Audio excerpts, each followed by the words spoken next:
going, Brother Roop here? We're in the book of Acts, chapter 16, verse 38. Ooh, sorry, I bumped the camera. Sorry about that. If you like these short videos, 5 to 10 minutes long, go ahead and subscribe and ring the bell. If you already my subscriber, well, thank you. Thank you. So, book of Acts, chapter 16, verse 38. The earthquake freed Paul and Silas from prison. Doors swung open, chains broke loose. The magistrates were scared, thought Paul and Silas did the whammy jammy on the on the black magic and made the earthquake happen. Not true, but they didn't have any black magic, but they sure had God on their side. How about that? That's even better, right? That's a lot better. And so they had God on their side, and God performed a miracle for them. And so let's read the verse. It says, "And the sergeants told these words unto the magistrates, and they feared when they heard that they were Romans." So in the Aramaic, instead of sergeant, has rod bearers, because that's what they're called, rod bearers.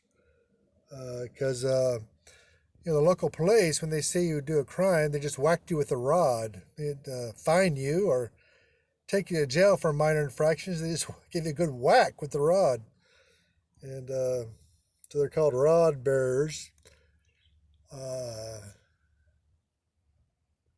And so they feared because they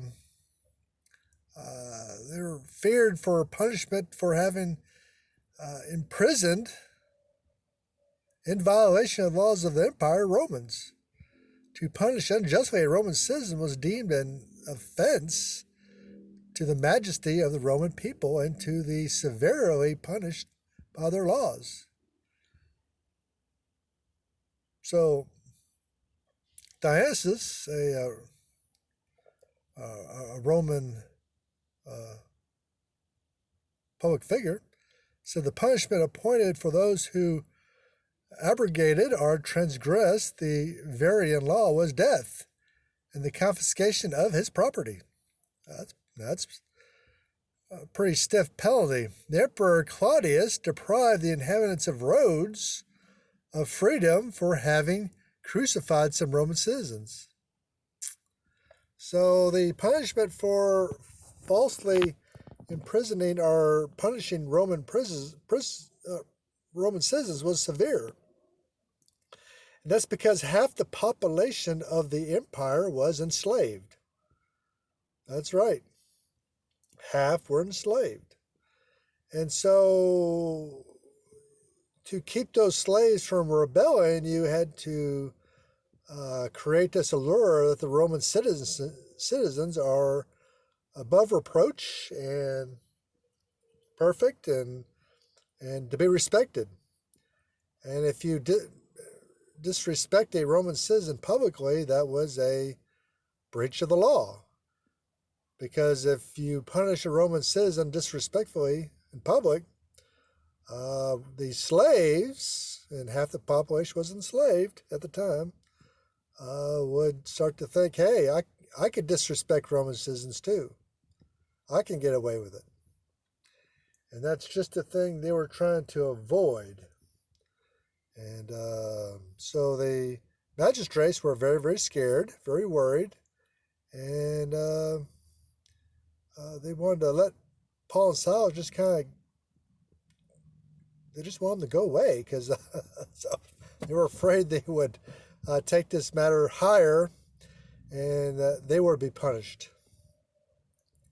So we're going to see what happens in the next verse, next video. If you have any comments on this, go ahead and put it down in the comment section.